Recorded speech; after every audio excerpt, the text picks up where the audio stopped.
Okay.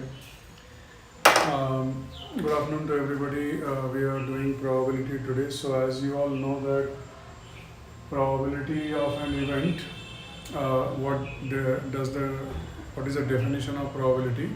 So probability of an event is number of favorable outcomes divided by total number of outcomes. Okay, this is the definition of probability. Number of favorable divided by total. So this is the definition. So what happens is that in a very broad sense, very broad sense, there can be two types of questions. One is that the number of favorable and total number of outcomes, they are finite. The other is that the number of favorable and the total number of outcomes, they are infinitely large, right? So there can be two types of, very broadly speaking, there can be two types of questions. Like say for example,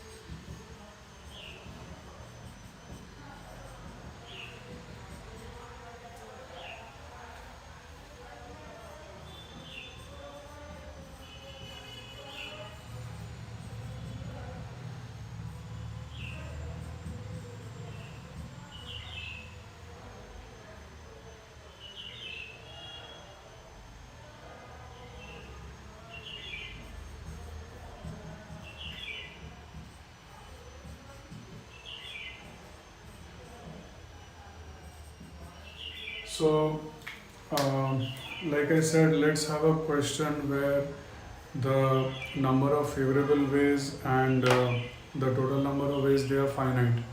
So the question is that you want to make a 4-digit number with 1, 2, 3, 4.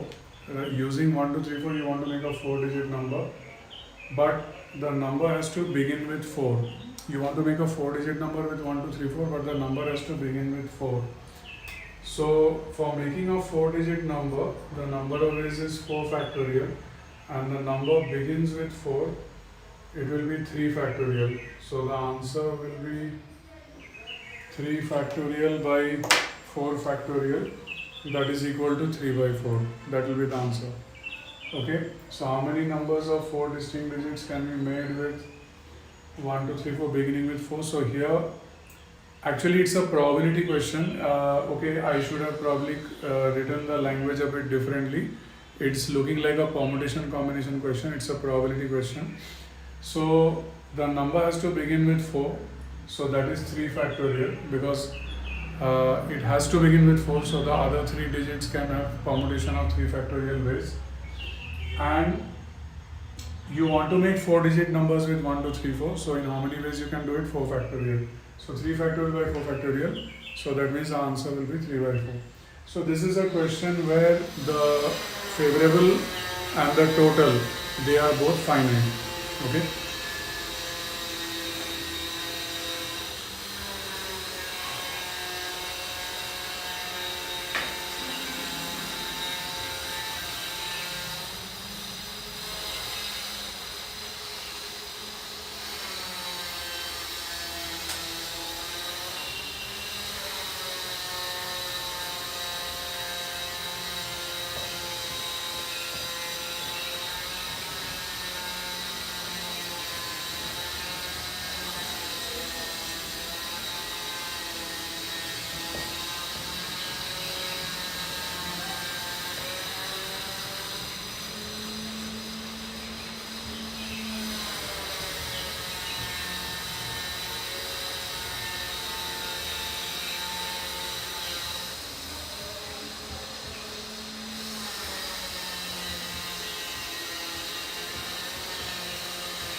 Okay, now let's have a look at a question where the favorable outcomes and total number of outcomes are both infinite.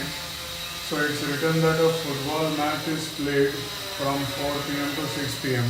Okay, there's a football match which is played from 4 p.m. to 6 p.m.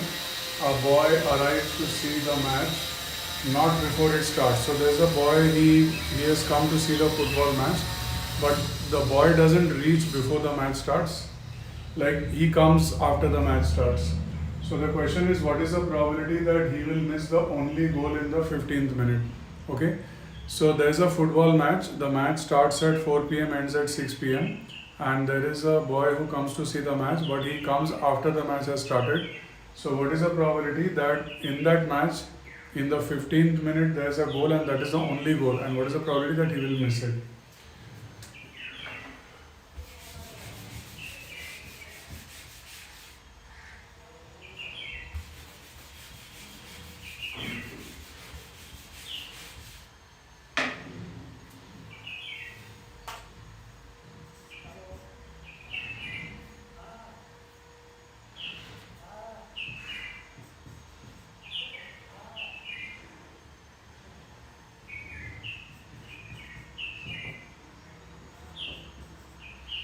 So the answer of this question will be 105 by 120, because the match is played from 4 p.m. to 6 p.m. So it's a 2 hours match. So 2 hours means 120 minutes, and he has definitely come after the first 15 minutes are over. So that means he has come sometime in the latter 105 minutes. The first 15 minutes he is not there. So he has come to the match in the next 105 minutes sometime. So the answer will be 105 by 127 by 8. So the first question which I gave you, it was a question where favorable and total were both finite. And the second question which we are doing, in this question, the favorable and the total, they are both infinite. So very broadly speaking, these are the two types of questions, very broadly. Okay. Now let us discuss some theory.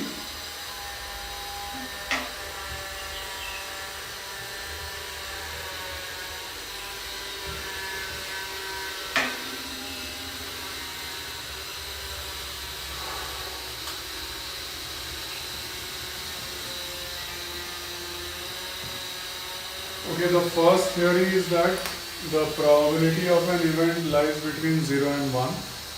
Okay, the first theory, the probability of an event lies between 0 and 1. So the probability of an event will be less than equal to 1 or greater than equal to 0. It will lie between 0 and 1.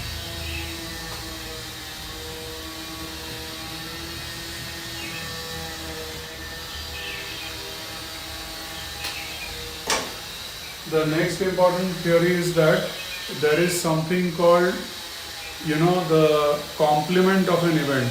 That means the probability that the event will not happen. So if the event is E, then the probability that E will not happen, we write it as E dash, dash means complement, and the formula is 1 minus probability of E. So this is the probability that E will not happen. So the answer is 1 minus probability of E.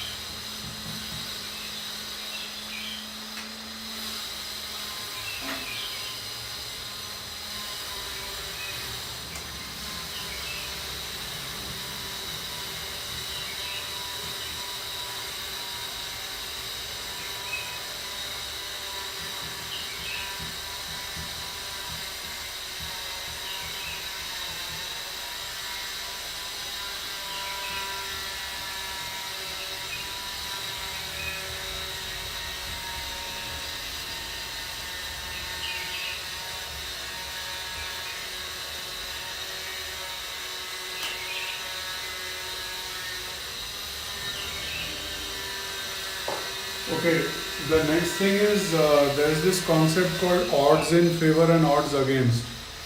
So the probability that an event will happen is PE, the probability the event will not happen is PE dash, and the odds in favor of the event will be PE by PE dash, and the odds against the event will be P dash by P. So the probability that it will happen is P, it will not happen is P dash, and odds in favor is P by P dash and odds against is P dash by P.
Okay, so the next is we are going to discuss two theorems. They are called addition. Actually, not two theorems. One theorem called addition theorem. First of all, in this chapter there are two things, two words, and or. So and we call it as intersection. If you say that two events will happen, this and that, then we call it intersection. The other is or. Or means we call it union, like either this or that or both. So that is called or. So if the two events are E1 and E2, then probability E1 union E2. So like I said, union means or. The theorem is probability of E1 plus probability of E2 minus probability of E1 intersection E2. And probability of E1 union E2 union E3. It will be probability of E1 plus probability of E2 plus probability of E3 minus probability of E1 intersection E2 minus probability of E1 intersection E3 minus probability of E2 intersection E3 plus probability of E1 intersection E2 intersection E3. Now these two are together called addition theorem. Now addition theorem, you can write it for 4 events, you can write it for 5 events. Generally we don't require for more than 3 events. So if there are 2 events, this is the addition theorem. If there are 3 events, then this is the addition theorem.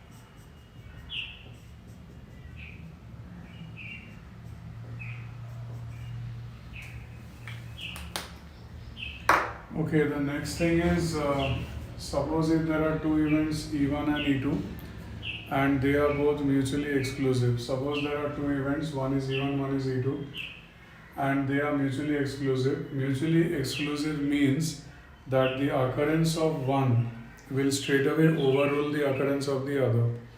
So if E1 and E2 are mutually exclusive, that means if one occurs, the other will definitely not occur. So if E1 and E2 are mutually exclusive, the probability of E1 intersection E2 will be 0.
Okay, now after having done some basic theory, let's try some more questions. Question number 3.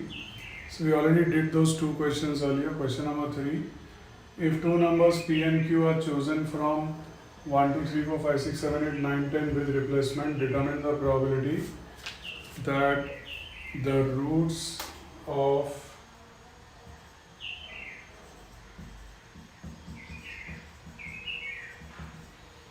x square plus px plus q equal to 0 are real. Okay, so this is the question. Suppose out of the set 1, 2, 3, 4, 5, 6, 7, 8, 9, 10, if you choose two numbers p and q with replacement, determine the probability that the roots of the equation, quadratic equation x square plus px plus q equal to 0 are real. That is the question.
Okay, now let's discuss this question. There is a set given to you 1, 2, 3, 4, 5, 6, 7, 8, 9, 10. One set is given to you, and you have to choose two numbers P and Q from this set. Okay, the set is given to you 1, 2, 3, 4, 5, 6, 7, 8, 9, 10, and you have to choose two numbers P and Q from this set with replacement. With replacement means that after you have chosen, suppose P, then you will put the number back and then you will choose Q. Determine the probability that the roots of x square plus px plus q equal to 0 are real. So how do we do this question? So first of all, you have to choose the two numbers P and Q from 1 to 10. So the number of ways is 10 tens are 100, because you have to choose P from 1 to 10, Q from 1 to 10. So 10 tens are 100. Now the condition is that P square minus 4Q should be greater than or equal to 0. So if you take P equal to 2, suppose if you take P equal to 2, then Q can only be 1, because P square minus 4Q has to be greater than or equal to 0. So if you take P equal to 2, the only possible value of Q can be 1. So there is only one way. If you choose P equal to 3, Q can be 1 or 2. So there are two ways. If you choose P equal to 4, Q can be either 1, 2, 3 or 4. So 4 ways. If you choose P equal to 5, then Q can be 1, 2, 3, 4, 5 or 6. So 6 ways. If you choose P equal to 6, then Q can be 1, 2, 3, 4, 5, 6, 7, 8, 9. So 9 ways. If you choose P equal to 7, Q can be anything from 1 to 10. If you choose P equal to 8, Q can be anything from 1 to 10. If you choose P equal to 9, Q can be anything from 1 to 10. And finally, if you choose P equal to 10, Q can be anything from 1 to 10. Then you add 1 plus 2 plus 4 plus 6 plus 9 plus 10 plus 10 plus 10 plus 10. So it's coming to 62. So there are 62 ways of choosing P and Q such that the roots of this quadratic are real. So 62 divided by total number of ways is how much? 100. So 62 by 100 is 31 by 50. So that is why the answer of question number 3 is 31 by 50. So this is actually a very important question, very important application rather, you can say, that you are using the concept of probability in a quadratic situation, and you are having to select from a bunch of numbers. And the another concept we saw for the first time, with replacement. With replacement means that after you select the first number, you put it back and then you select the next number. So that is called with replacement.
Okay, then let's have a look at question number 4.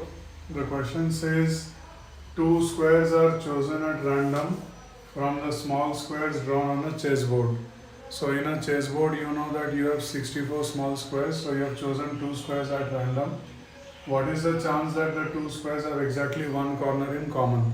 Okay, so there's a chessboard and you have chosen two small squares, and what is the probability that those two squares have exactly one corner in common? That is the question.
Okay, so let's discuss this one. First of all, you have to choose two squares.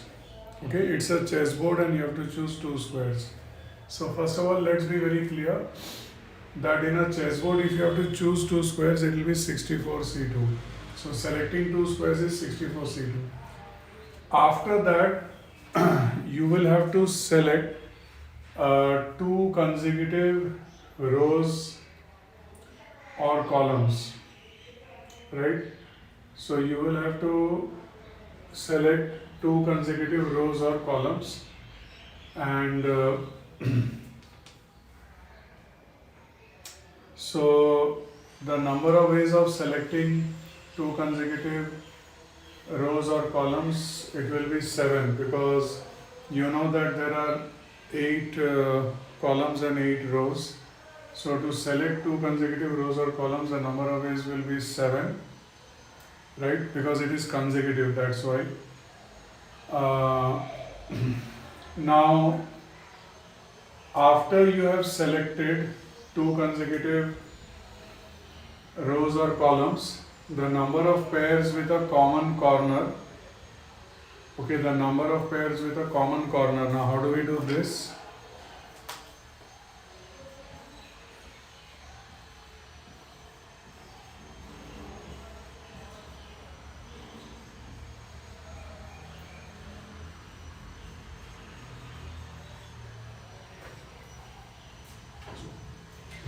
So the number of pairs with a common corner. So you will have to say like this, that if you take these 4 squares, if you take these 4s, then the diagonally opposite squares will have a common corner. Like these two will have a common corner. Okay, these two squares will have a common corner, like these two. and those two will also have a common corner. Like this one and this one will have a common corner, and this one and this one will have a common corner. So what will happen is that the number of pairs with a common corner will be 2 into 7, and that is 14. So how do you select two consecutive rows or columns in 7 ways? After that, how many pairs will have one common corner? After selecting consecutive rows or columns, how many pairs will have one common corner? 14. So probability will be 7 into 14 by 64C2.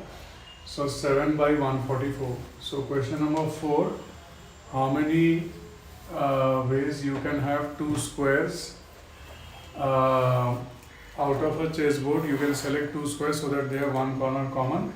So answer is 7 by 144.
Okay, the next question is two non-negative integers are chosen at random from the set of non-negative integers with replacement. What is the probability that the sum of the squares of them is divisible by 10? That is a question. So two non-negative integers are chosen at random from the set of non-negative integers with a replacement. So what is the probability that the sum of the squares of those integers is divisible by 10?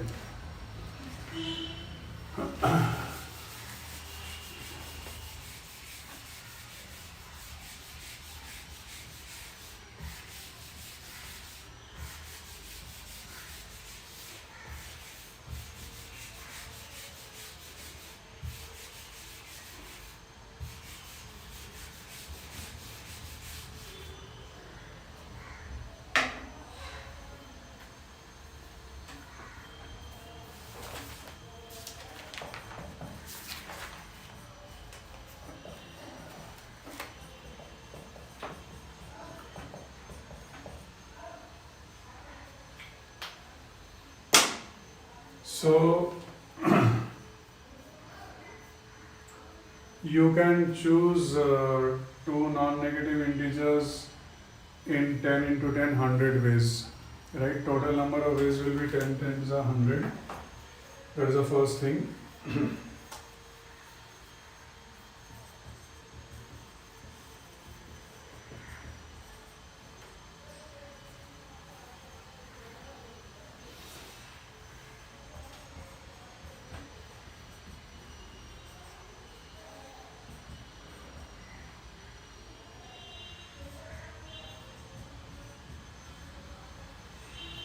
Okay, then units digit of a perfect square. All of you know that the units digit of a perfect square can be 0 or 1 or 4 or 5 or 6 or 9. So the units digit of a perfect square can be one of these, 0 or 1 or 4 or 5 or 6 or 9.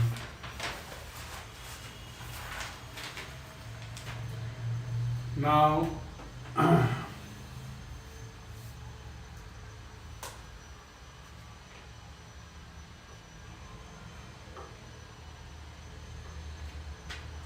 so let us take the cases like this. If x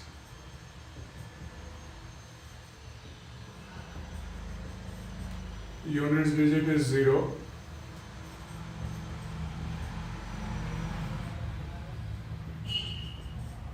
then y units digit is 0.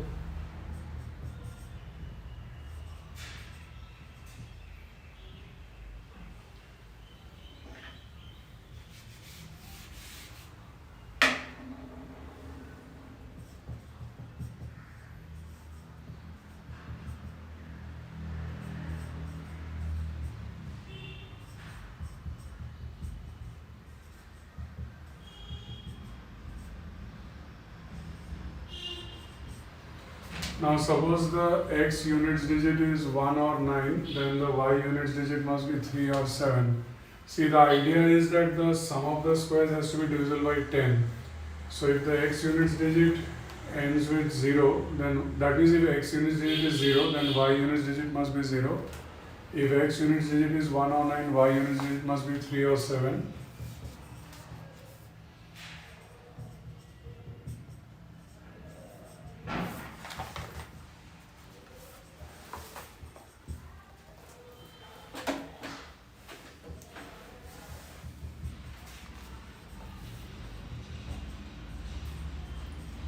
If x units digit is 2 or 8, then y units digit will be 4 or 6.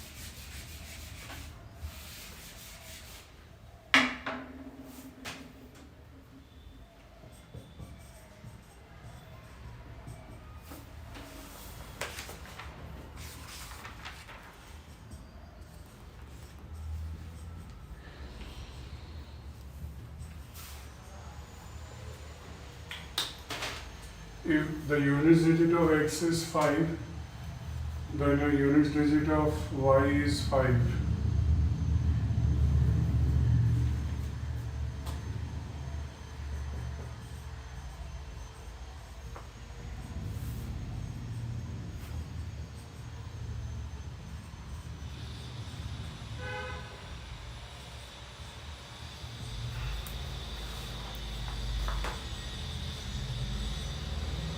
Then if the x units digit is 4 or 6, the y units digit will be 2 or 8.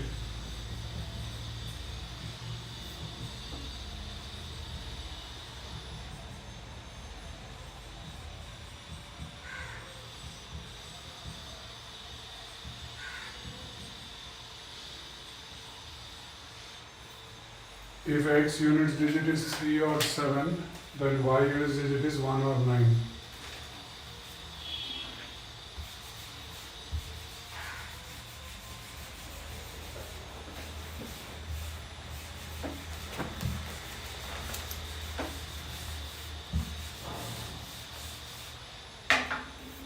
So these are the possibilities, okay? So that means let's do the total.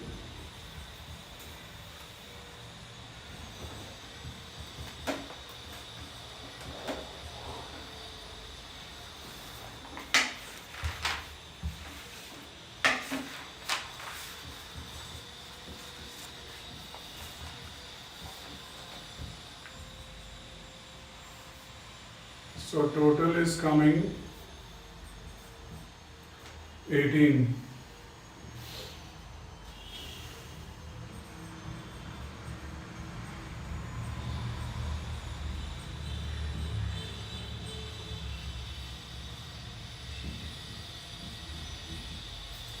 So the probability is 18 by 100, that is 9 by 50. So that will be the answer of this question. The probability will be 18 by 100, that is equal to 9 by 50.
Okay, the next question is, that if probability of A is 0.3, probability of B is 0.4, probability of C is 0.8, probability of A intersection B is 0.08, A intersection C is 0.28, A intersection B intersection C is 0.09, and probability of A union B union C is greater than or equal to 0.75. These are all given. You have to prove that probability B intersection C lies between 1 and 0.75. This is the question. Okay, once more.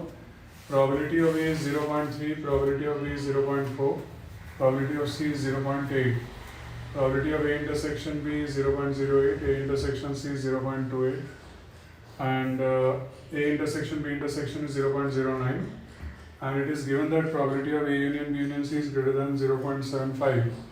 So you have to prove that probability B intersection C lies between 0.75 and 1.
Okay, so to do this question, we can use the addition theorem which we had seen earlier.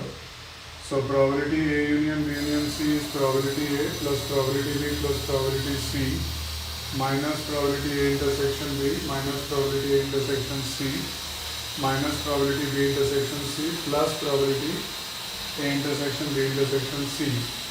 So probability A is 0.3, probability B is 0.4, probability C is 0.8, A intersection B is 0.08, A intersection C is 0.28, B intersection C we don't know, A intersection B intersection C is 0.09, and since A union B union C is greater than 0.75, so you just write here greater than 0.75. So now you need to do the calculation. So just you need to do this calculation. So if you do it,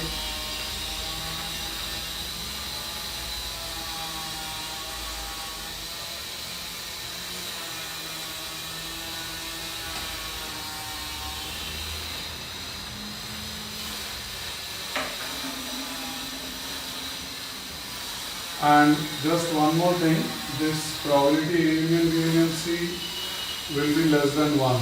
Okay, so now let's do the calculation. So if you add all this,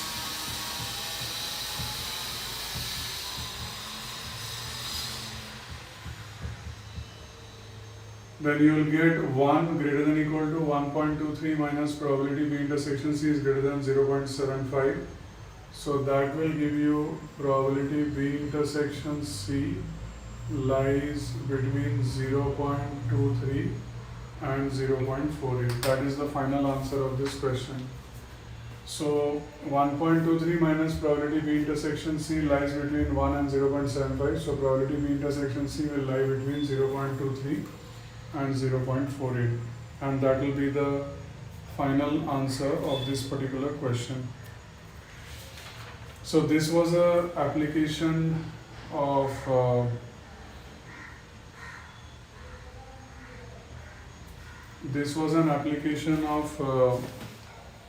set theory, one of the laws, the addition laws.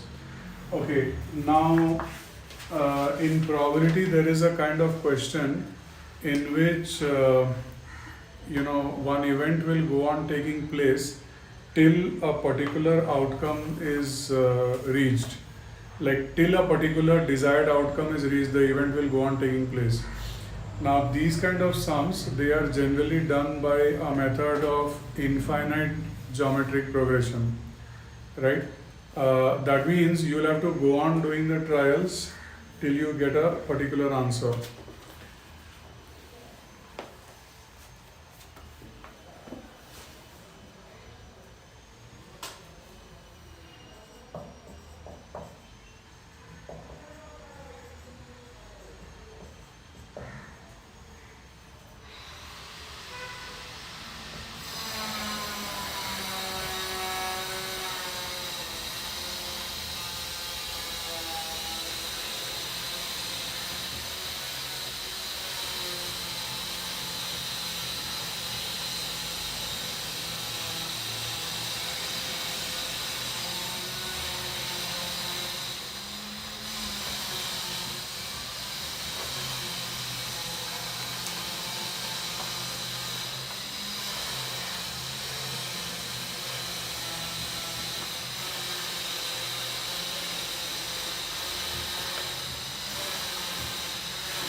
So you have to keep on rolling the pair of dice till you get a sum of either 5 or 7. So what is the probability that 5 comes before 7? That is a question.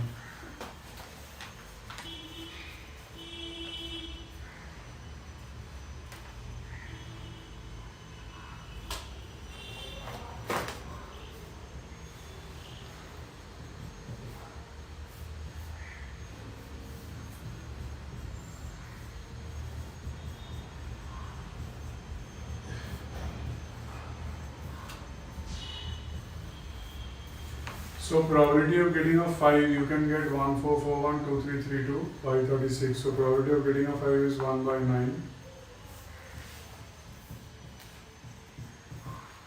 Then probability of getting a 5 or a 7.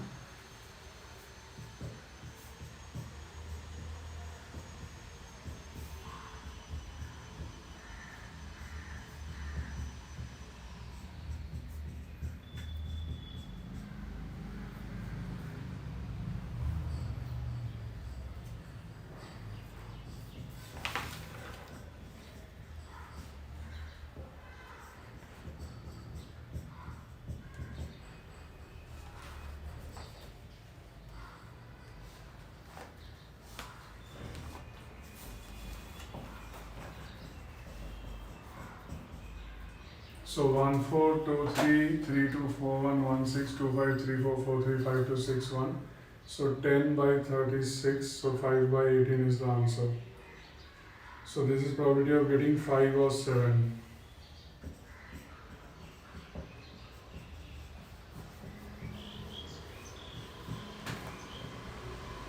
Close. So neither 5 nor 7 is 13 by 18. Laptop.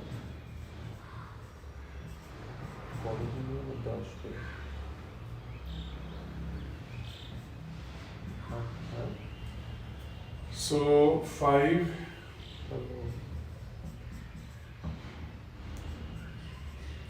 then neither 5 nor 7, then again 5, then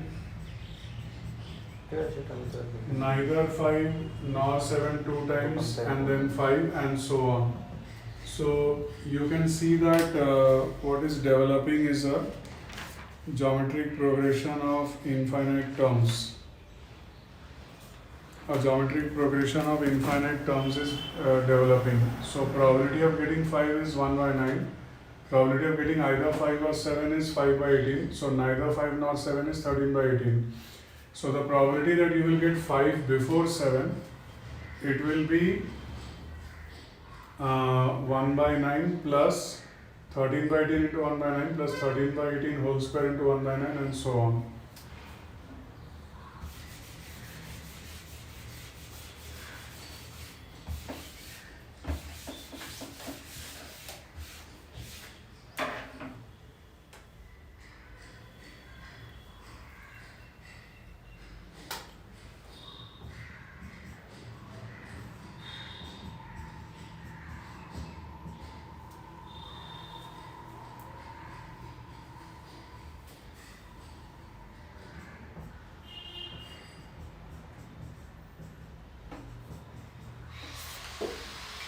So the answer of probability 5 before 7, it is 2 by 5.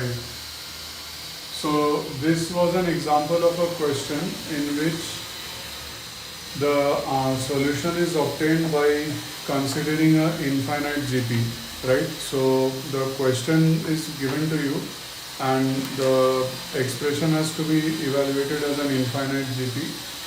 And infinite GP, this one is called an infinite GP. Infinite GP, by the way, the formula is A by 1 minus R. This is the formula. So if I apply that formula, then I am getting the answer.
if E1 and E2 are independent, then probability E1 intersection E2 is probability E1 into probability E2. So this is called multiplication rule.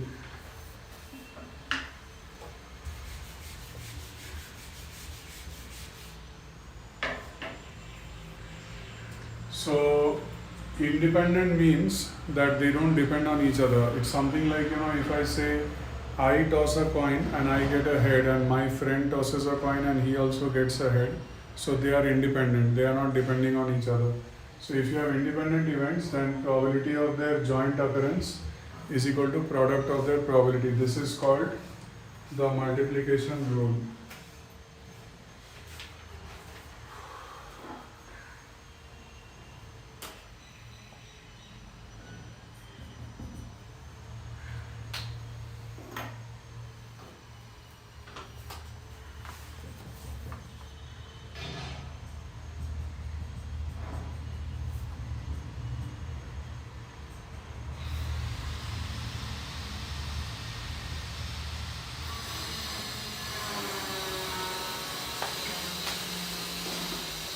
Okay, if E1 and E2 are independent, then E1 and E2 complement will be independent, E1 complement and E2 will be independent, and E1 complement, E2 complement will be independent. Just remember that if E1 and E2 are independent, then this pair, this pair, this pair will also be independent.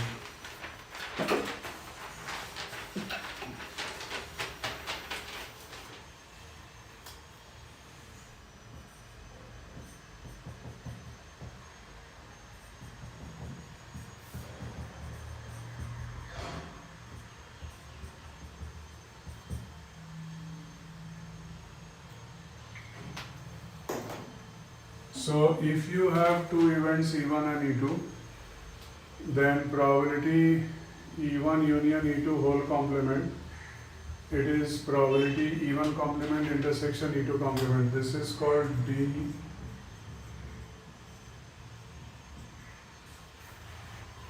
Morgan's law.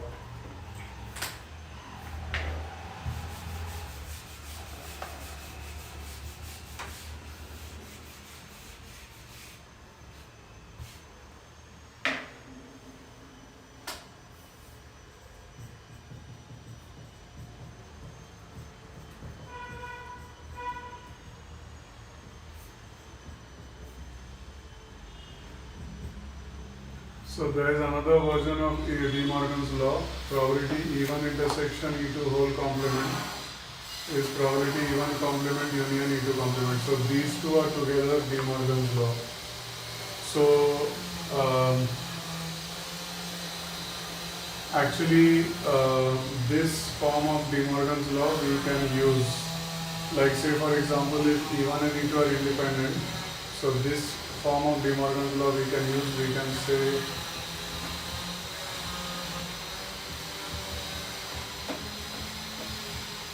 P E1 complement intersection E2 complement is 1 minus P1 into 1 minus P2. We can say like this.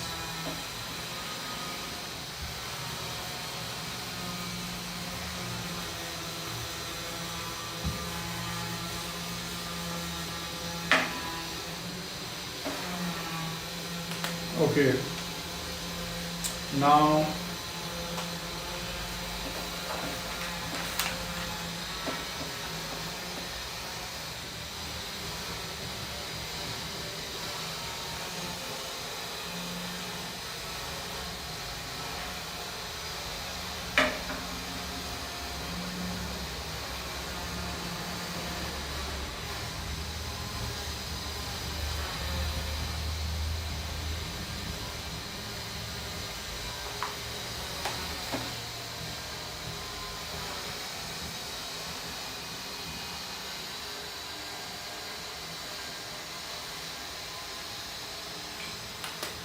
so Q plus P whole to the power n, suppose you have a binomial, so P is the probability of success in one trial, so Q is the probability of failure in one trial, and n is the number of trials.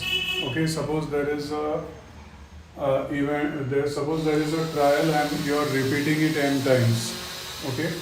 Suppose there is a trial and you are repeating it n times. When you are repeating the same trial n times. So P is the probability of success in one trial, Q is the probability of failure in one trial, and N is the number of trials. So if you expand this binomially,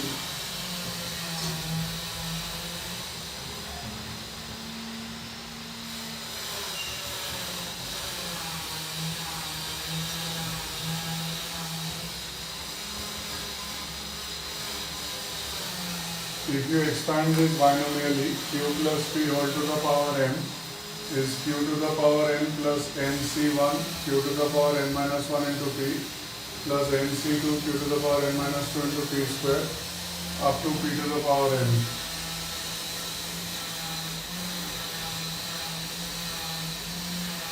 So q plus p whole to the power n. So q to the power n plus nc1 q to the power n minus 1 into p, nc2 q to the power n minus 2 into p square up to p to the power n. So this is the binomial expansion of q plus p whole to the power n. Now what is the significance of this binomial expansion? Actually you are saying that q is failure in one trial. So q to the power n means all the trials are failure. Then nc1 q to the power n minus 1 p means 1 is a success and rest are failure.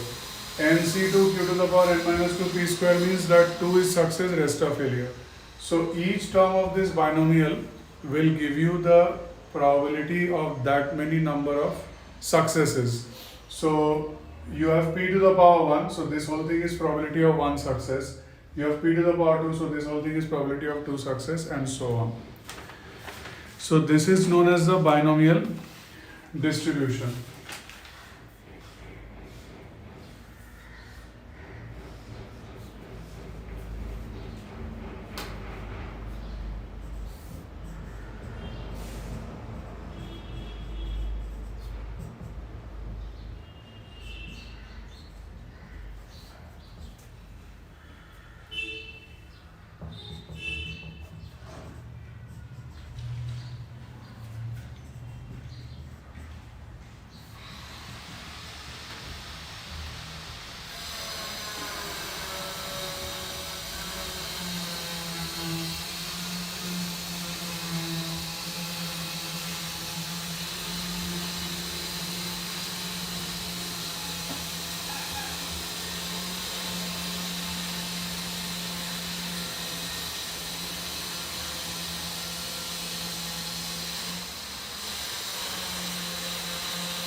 Okay, a coin is tossed 10 times, so find the probability of getting exactly 6 heads, of getting at least 6 heads, of getting at most 6 heads. That is the question.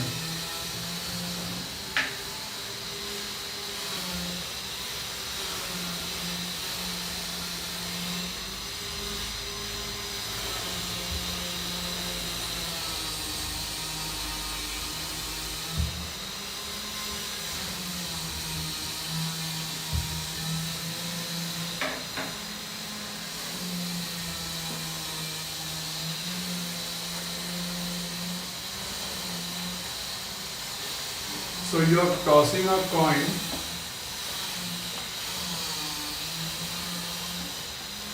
So half plus half to the power 10.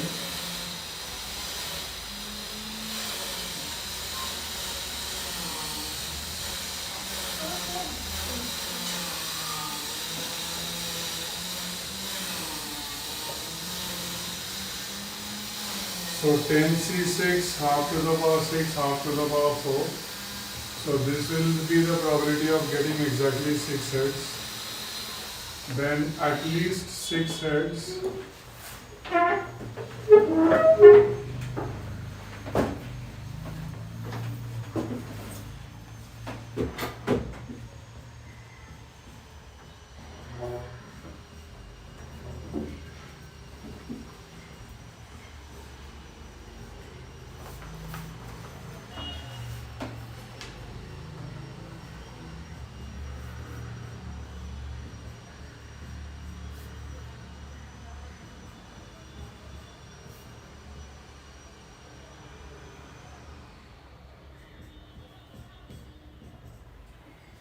So at least 6 heads, it will be 6 heads, 7 heads, 8 heads, 9 heads and 10 heads. So at least 6 heads there will be total 1, 2, 3, 4, 5 terms, the total of these 5 terms. Okay, at least 6 heads. So this will be the answer.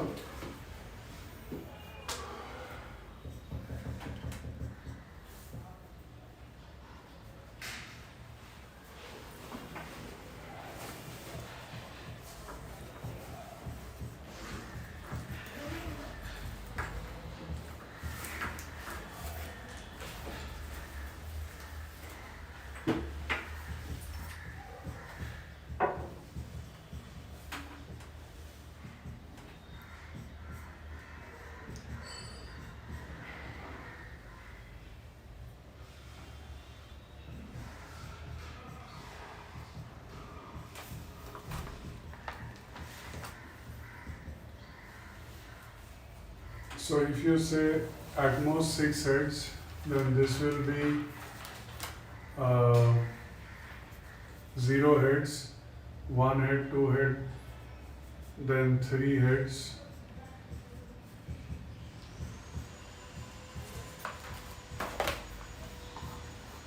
4 heads,